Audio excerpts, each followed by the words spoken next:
নমস্কার। এখনো পর্যন্ত আপনারা যারা আপনার আধার কার্ডে ডকুমেন্ট আপডেট করেননি, আপনারা অতি শীঘ্রই আপনার আধার কার্ডে ডকুমেন্ট আপডেট করে নিন, কারণ এখনো পর্যন্ত এই কাজটি সম্পূর্ণ ফ্রি রয়েছে। এরপর হয়তো আপনাদেরকে টাকা পেমেন্ট করে বা ফাইন দিয়ে এই কাজটি করতে হবে।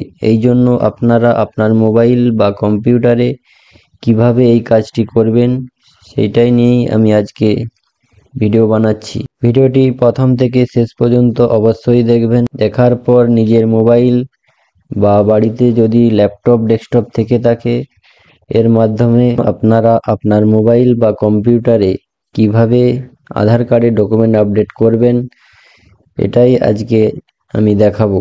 সবার প্রথম আপনারা আপনাদের কম্পিউটার কিংবা মোবাইলের ক্রোম ব্রাউজারটি ওপেন করবেন। ক্রোম ব্রাউজার ওপেন করার পর আপনারা টাইপ করবেন মাই আধার। টাইপ করার পর দেখবেন সবার প্রথমেই একটি লিঙ্ক শো করবে মাই আধার লগইন বলে। এই অপশানে আপনারা ক্লিক করবেন। ক্লিক করার পর দেখুন ডান দিকে লগইনের একটি অপশান রয়েছে। এই লগইনে আপনারা ক্লিক করবেন। লগইনে ক্লিক করার পর আপনারা যেই আধার কার্ডের ডকুমেন্ট আপডেট করতে চাইছেন ওই আধার নাম্বারটা বসাবেন। আমি আমার আধার নাম্বারটা বসে আপনাদেরকে দেখাচ্ছি। আধার নাম্বারটি টাইপ করার পর ক্যাপচা কোডটি বসাবেন।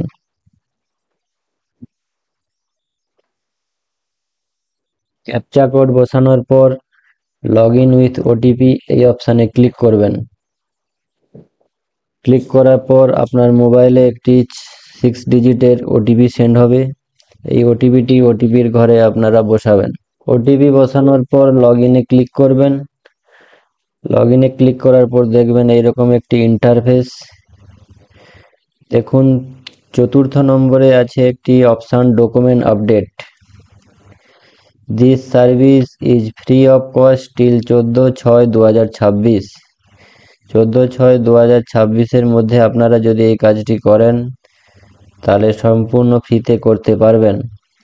যদি এই কাজটি এর পরে 15/6/2026 থেকে করেন তাহলে আপনাদেরকে ফাইন দিতে হতে পারে।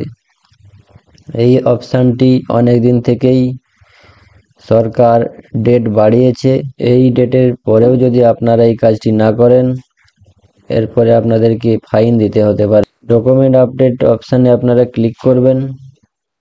ক্লিক করার পর দেখবেন পুরো ডেমো রয়েছে কিভাবে এই কাজটি করতে হবে। আপনারা চাইলে একবার দেখে নেবেন। দেখার পর দেখুন ডান দিকে নিচের দিকে নেক্সট অপশান রয়েছে। এই নেক্সট অপশানে ক্লিক করবেন। ক্লিক করার পর দেখবেন আপনার নিজের নাম, gender, date of birth, address পুরো শো করবে। এগুলো আপনারা ভেরিফাই করার পর নিচে একটি দেখবেন চেকবক্স রয়েছে। এই চেকবক্সে ক্লিক করবেন। চেকবক্সে ক্লিক করার পর আবার নেক্সট ডান দিকে যে নেক্সট অপশান রয়েছে নেক্সটে ক্লিক করবেন। নেক্সট অপশানে ক্লিক করার পর দেখবেন এইরকম একটি ডকুমেন্ট আপলোড করার জায়গা চলে আসবে। সবার প্রথম please upload proof of identity. এই জায়গায় আপনারা অনেকগুলো অপশান পেয়ে যাবেন ডকুমেন্টের।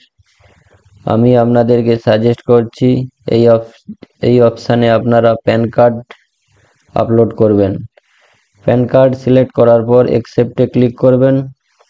অ্যাকসেপ্টে ক্লিক করার পর দেখুন সিলেক্ট সাপোর্টিং ডকুমেন্ট একটি অপশান রয়েছে। এই সিলেক্ট সাপোর্টিং ডকুমেন্টে আপনারা ক্লিক করলেই আপনাদের ফাইলে রিডাইরেক্ট করে দেওয়া হবে।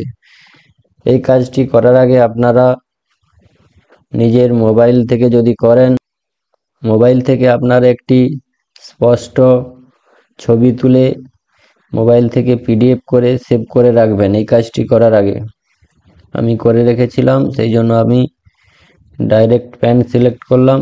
সিলেক্ট করার পর ওপেন করলাম। ওপেন করার পর দেখুন আমার প্যান কার্ডটি এখানে শো করছে। এরপরে স্ক্রল ডাউন করে নিচে নামবেন। নিচে নামার পর দেখবেন আরও একটি document upload, please upload proof of address. এই জায়গায়ও আপনারা অনেকগুলো অপশান পেয়ে যাবেন। এর মধ্যে যে কোনো একটা ডকুমেন্ট আপনাদেরকে আপলোড করতে হবে। এখানে আমি আপনাদেরকে সাজেস্ট করছি, এখানে হয় আপনারা রেশন কার্ড সিলেক্ট করতে পারেন, না হলে ভোটার কার্ড সিলেক্ট করবেন। আমি আপাতত ভোটার কার্ডটি সিলেক্ট করলাম। সিলেক্ট করার পর অ্যাকসেপ্ট করব। অ্যাকসেপ্ট করার পর আবার সেম ভাবে সিলেক্ট সাপোর্টিং ডকুমেন্ট অপশানে ক্লিক করবেন। ক্লিক করার পর আপনাদের ভোটার কার্ডটি সিলেক্ট করবেন, যেটা আপনারা এই কাজটি করার আগে ছবি তুলে পিডিএফ করে রাখবেন। ভোটার কার্ড সিলেক্ট করার পর দেখুন ভোটার কার্ডও আপনার শো করবে। সব কিছু ঠিকঠাক আপলোড করার পর নিচের দিকে দেখুন আরেকটি চেকবক্স, এই চেকবক্সে ক্লিক করে আপনারা আবার নেক্সটে ক্লিক করবেন। ক্লিক করার পর তারপর ওকে করবেন। ওকে করার পরই আপনাদেরকে এইরকম একটি ইন্টারফেস দেখাবে। এখানে লেখা থাকবে dear resident, this service is free of cost till 14/6/2026। 14/6/2026 মধ্যে আপনারা যদি করেন এই সার্ভিসটি সম্পূর্ণ ফ্রিতে পাবেন। সাবমিটের অপশান রয়েছে, এই সাবমিটে ক্লিক করলেই আপনাদের একটি অ্যাকনোলেজমেন্ট নাম্বার জেনারেট হয়ে যাবে। আমার যেহেতু ডকুমেন্ট আপডেট অলরেডি করা রয়েছে, সেই জন্য আমি এই সাবমিট অপশানে ক্লিক করলাম না। আপনারা এই সাবমিট অপশানে ক্লিক করলেই আপনাদের কাছে একটি অ্যাকনোলেজমেন্ট নাম্বার জেনারেট হয়ে যাবে। এই অ্যাকনোলেজমেন্ট নাম্বারটি আপনারা ডাউনলোড অথবা প্রিন্ট করে রাখবেন ভবিষ্যতে চেক করার জন্য। এই কাজটি 7 দিনের মধ্যেই কমপ্লিট হয়ে যায়। নমস্কার।